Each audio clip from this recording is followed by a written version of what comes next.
Schaut man in die Bibel, dann liest man dort im 3. Buch Mose, dass man das Fleisch des Schweins nicht essen darf. Das Schwein gehöre nicht zu den Wiederkäuern. Unrein sei es deshalb für den Menschen, sagt uns der ewige Gott.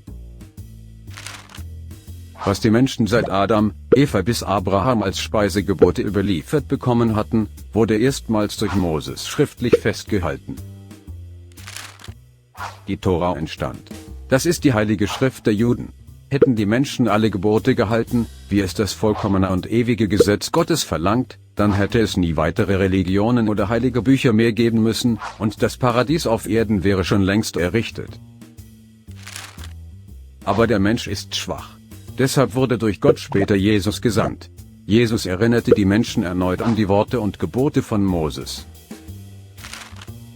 So sagte zwar Jesus nicht, dass kein Schweinefleisch gegessen werden soll.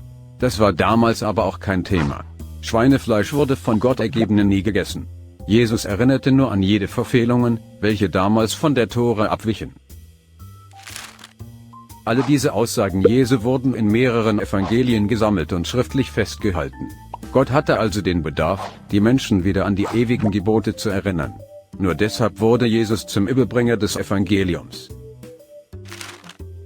Auch 300 Jahre nach Christus wurde von Gott ergebenen Menschen kein Schweinefleisch gegessen.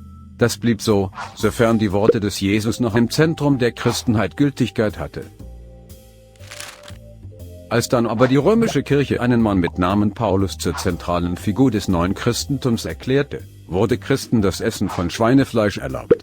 Das Evangelium wurde ergänzt mit Briefen des Paulus, die das bestätigen sollten.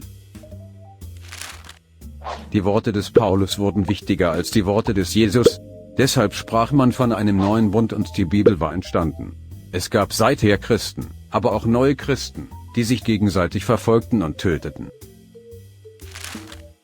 Die Christen waren verwirrt und wussten nicht mehr, was richtig war. Schweinefleisch essen wurde zur Glaubenssache. Das führte dazu, dass Gott wieder an sein ewiges Gesetz erinnern wollte.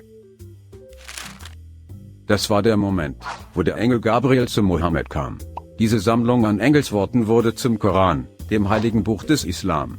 Auch bei dieser Offenbarung mahnte Gott an das frühere Gesetz und erinnert daran, dass der Mensch kein Schweinefleisch essen soll. Die Christen des neuen Bundes dürfen selber entscheiden. Speisegebote wurden Glaubenssache. Der Mensch vergaß im Laufe der Zeit den Willen Gottes. Etwa alle 500 Jahre musste Gott, der Schöpfer, die Menschen an die ewige und schon damals vollkommene Lehre erinnern.